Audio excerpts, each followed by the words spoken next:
Hey, what's up, homies? I'm just at my friend's house here, checking my computer every 4.5 microseconds because my ass went viral, viral. I made a tweet, yo.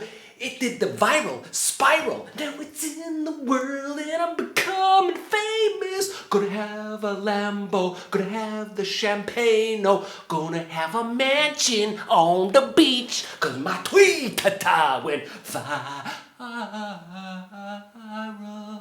This has been my viral song. That's right. Ernie's monk had a tweet that went viral. Let's unpack it. Let's look at it. Let's talk about the Buddhist notion of illusion, which is one of the 3 poisons in Buddhism. 3 poisons are anger, greed, and delusion or illusion. And today we're going to talk a little bit about the internet, the American media industry, and the manufacturing of illusions. But first, let's talk about my viral tweet. Hi, okay, yo. Let's just talk about my tweet. Just a little say. Okay, let's talk about my tweet here. Just a little something I tossed off. So, this is what I said. I said, as a monk, I learned that Zen is about doing simple activities completely. Don't be mindful. Don't worry about enlightenment or Satori. Don't worry about Buddhism. Don't worry about Zen. Don't do anything in a Zen way. Zen is invisible. If it's there, it's not Zen. And that had a bit of a spark for me, so I thought I would tweet it. So, and then that shit went viral. By my standards, all right? So right now it's got like 150 retweets, 1.5K likes, and 40K viewings. I've pumped those numbers just a touch, so hopefully by the time this video is posted, it will have reached those numbers, or I'll look like a liar, but it's right around that. So it's a lot for me. I usually get like, I've got a couple thousand followers, and like I said, I post and ghost. Twitter is I find it to be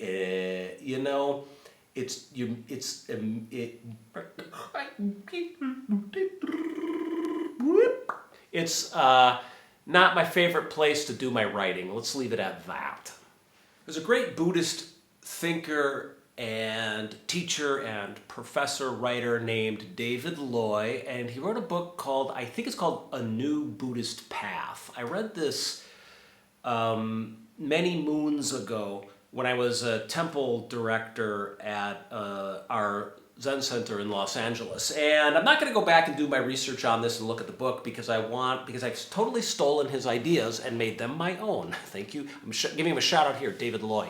Now, he has this concept that he explores in this book, to my memory, it may have been another book, I don't know, where he talks about the 3 poisons: greed, anger, and delusion. So these are defilements that pollute your mind, make you suffer, pollute your Zen practice, cause misery worldwide and on the inside, okay?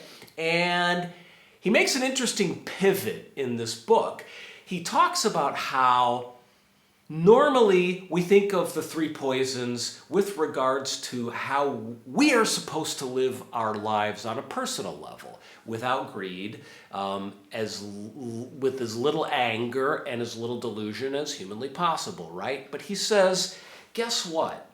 We have institutionalized the 3 poisons in our culture and in our society. So you can look at America or the West or whatever country you're in. This is probably the case. You can look at your country and you can see how the primary institutions by which your country runs and defines itself, defends itself, supports itself, they are shot through with the 3 delusions. So his point is, you can't really have your own successful, private, personal practice if you're ignoring the outside world and the ignorance, greed, and anger that are institutionalized by the country you're paying your taxes to. So it's a subtle and in certain moments in the book, to my memory, not so subtle call for social justice. Again, to my memory, because I've made a lot of this my own, because I've thought about this a lot since reading this book, he says, okay, let's look at anger. How have we institutionalized anger, say, in America? Well, look no further than the military-industrial complex, which sells. Look it up, Google it, man. I didn't do my homework, but it's probably $1 trillion industry, at least billions, hundreds of billions of dollars that companies make developing more and more sophisticated ways to slaughter people. This is a situation that we could say anger is institutionalized in America. There's an argument for that. Okay, how is greed institutionalized? I give you market-based, neoliberal, post-capital America. Where we know the price of everything and the value of nothing, to paraphrase the novelist Zadie Smith, who was paraphrasing David Foster Wallace. I love that statement. We know the price of everything and the value of nothing. I mean, America is an astonishingly materialistic country. We have so much stuff, and the stuff produces the desire for more stuff and different stuff. And I mean, there's 500 different versions of potato chips on the shelf in America. It's astonishing. And I'm not really complaining. I'm just pointing out that so much of what America, I live in Europe now, and it's different in Austria. There's a far orders of magnitude, and I am not exaggerating. There's probably, I don't know how many orders of magnitude, but there are orders of magnitude less consumer goods here. It's really astonishing. And it's made me realize how much of American society and American culture is based on consumerism. I'm sorry to have to say it, but there it is. Now, the third thing is delusion and illusion, which brings us to Twitter, which brings us to the American media industrial complex, which brings us to the click complex, industrial complex, which brings us to this moment where we've institutionalized total and complete delusion as a people. So the title of this video is What Happens When Your Tweet Goes Viral? Okay, I'm going to tell you what happens because it's a whole lot of nothing. That's the short answer. Nothing happens when your tweet goes viral. Okay, so I got a ton of activity, a ton of notifications, a ton of responses and replies, which did the work of connecting me with some new and interesting people. So that was nice, but there was no connectivity between the activity of this tweet and my presence on other social media platforms. I did not get one more Facebook request for Shows on Jack Hobner because of my viral tweet. That seems weird, right? There's up to almost 40,000 people have seen this tweet right now that I did, and not one of them has sent me a Facebook request, which is interesting, right? Over on my YouTube channel, which is where we are right now, I got, I think, maybe a couple more subscribers, maybe a couple more subscribers. Big whoop. Okay. What else happened? What other nothings happened? Here's the big question. Was I affected financially, positively or negatively? Because I'm increasingly making my living over on patreon.com/showsonjackhobner, but you can join right here. Now, did I get any windfall in terms of patrons from this by my standards, viral tweet? Maybe one, but I think that person might have been coming from YouTube. Okay, so hold on a minute. I've got a viral tweet, and it had absolutely no effect anywhere on planet Earth except over on Twitter. Okay, that's interesting. This is now a situation of delusion, okay? There is the sense in my household, because my girlfriend is also very interested in this moment because she works on certain European Union projects, and they have to advertise what they're doing sometimes, and they get on Twitter, and she knows how hard it is to build up interest, right? So she's like, wow, this is awesome, this is interesting. And so we've been following my virality. And nonetheless, there is absolutely nowhere that this big fat tweet has any importance other than Twitter, okay? So it actually doesn't matter. It's an electric fart into the ether of Elon Musk's mouth. It's not a very polite way of putting it, but basically, what happens when your tweet goes viral? I don't know. Elon Musk gets a little bit richer because he owns Twitter. That's it. That's it.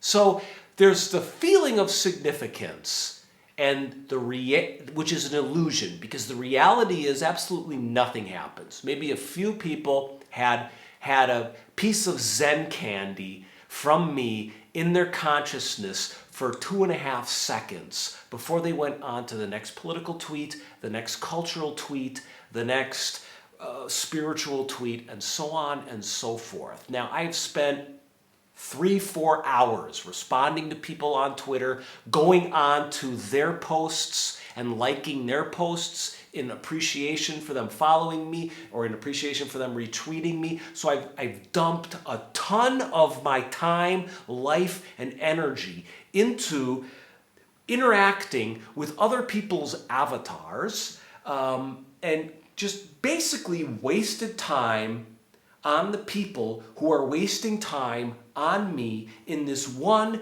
big, massive, cultural, time-wasting wasteland that is Twitter. It seems to me that more and more of our culture and our public conversations, even our politics, policy making, is taking place on places like Twitter, TikTok, Facebook, and the massive media institutions that are totally following suit with the social media platforms, trying to go viral, trying to mimic the algorithms that are making these social media platforms so popular. Like we're all involved in this great, big, massive cultural activity where we're sticking our head so far up our own ass that we can see our eyeballs peering out of our own nostrils.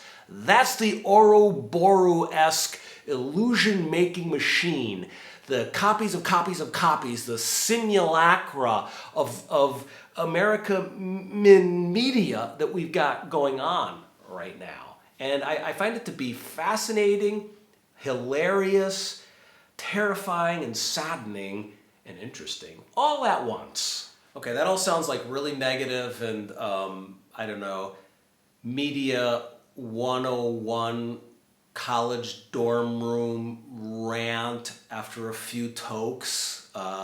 So I'm going to get real specific now and share some personal techniques, methods, and philosophies that I have used that I found to be very, very helpful when it comes to using technology and internet technology. I've talked a little bit about this before. I'm literally realizing right now, but I'm going to talk a little bit about it again right now.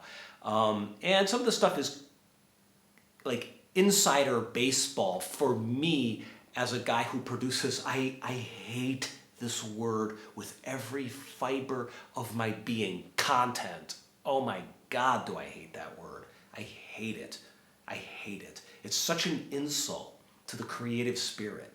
It's such an insult to everybody who tries to express themselves in this, through this medium, through the sieve of these corporations, which just are extracting money, time, and power from us, the people. Mark, Elon, Sam Altman, bitches, we are coming for you. We are coming for you. Okay, so, first of all, now, I'm just going to admit it. I've muted every single solitary person that I follow on Twitter. Sorry to have to say it, but I've done that. So what that means is I don't get any timeline on Twitter. So I cannot look at my phone and start reading anybody's tweets because I've muted everybody. My apologies to the people I follow.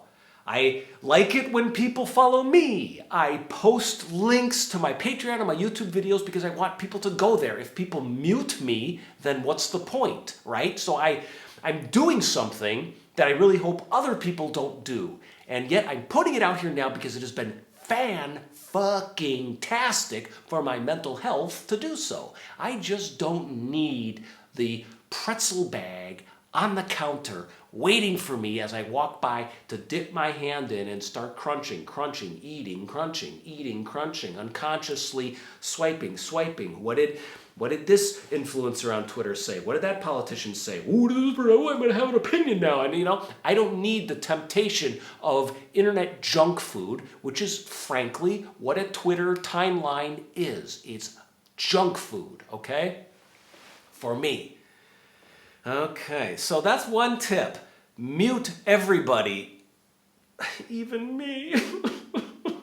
Okay, number 2, same thing on Facebook. If you look at my Facebook page, you'll see it says friends here, following 0. I have no Facebook timeline. Facebook is astonishing.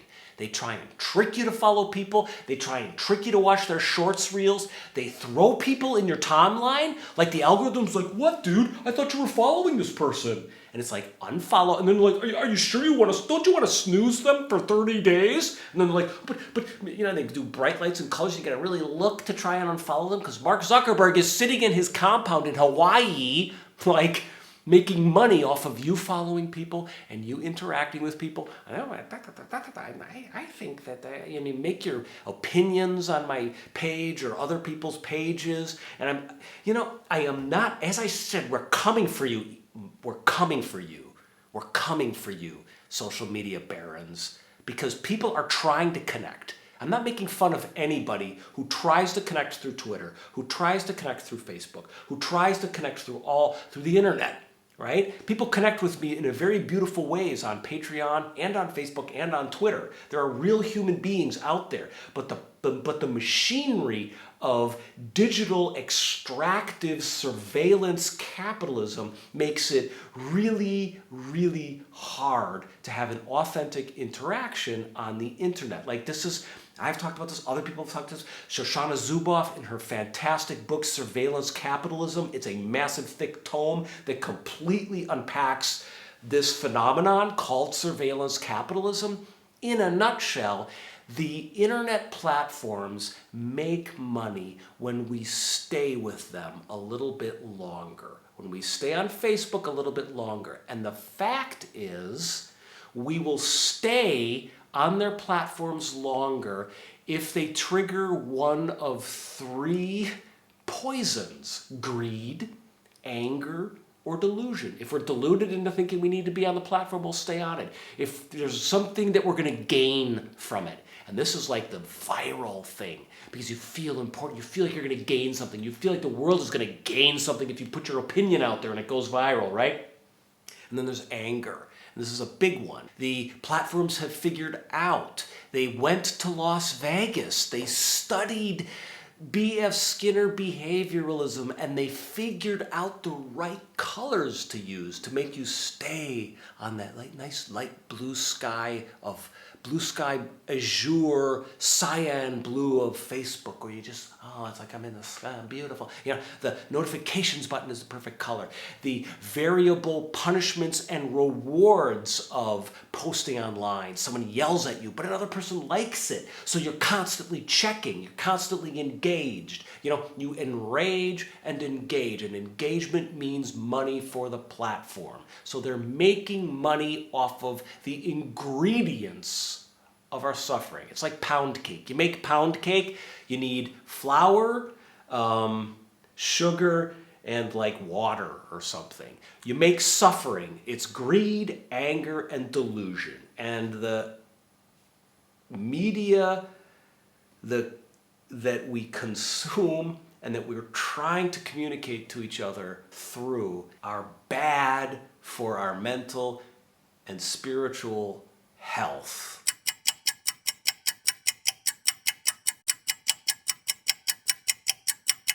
Greetings, friends. Okay, what just happened? 5 months is what's just happened. Okay. When I shot that, it was back in September of 2024. We hadn't had our presidential election yet. We hadn't had a phalanx of tech executives sitting front row at the inauguration of our new president. Hat in hand, on bended knee before the new administration. Folks working hand in hand now in business and government to further consolidate those 3 poisons I spoke of earlier. To be impartial, I doubt it would be much better if the other administration had gotten elected. I think if Kamala Harris was president, she would be working with the same folks. This is the world we live in now. But for your own mental health, it's for my own mental health at any rate. I can't speak for you. I continue to do my best to balance my addictive relationship with my phone and the internet with the use it provides my real life. And there's a big difference. And I had a weird moment today. Okay, here's what happened. Like, normally I shoot these videos and I edit them over a week-long period and I post them. So I shoot and edit and post in the same week, generally speaking. Sometimes I have a little bit of a vulnerability hangover after I shoot. And that's what happened with this one. So I didn't want to post it because I felt it didn't seem like there was enough substance to make a whole video about Twitter. And then I was singing and dancing and freaking out in the beginning, and I had a lot of fun, but then afterwards I was like, don't post that, please. But of course, here I am. I let the footage sit on my computer for a long period of time, and I'm shooting this at my girlfriend's, and I watched the footage today, and then I went into her kitchen to make this green tea, and something happened, and it gave me it's just kind of a goofy but completely penetrating insight into the internet. I'll share it with you now. Not sure if you can hear this or not, but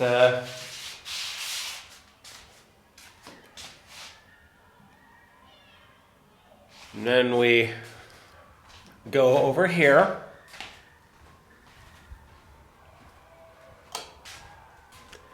Now, can you hear that?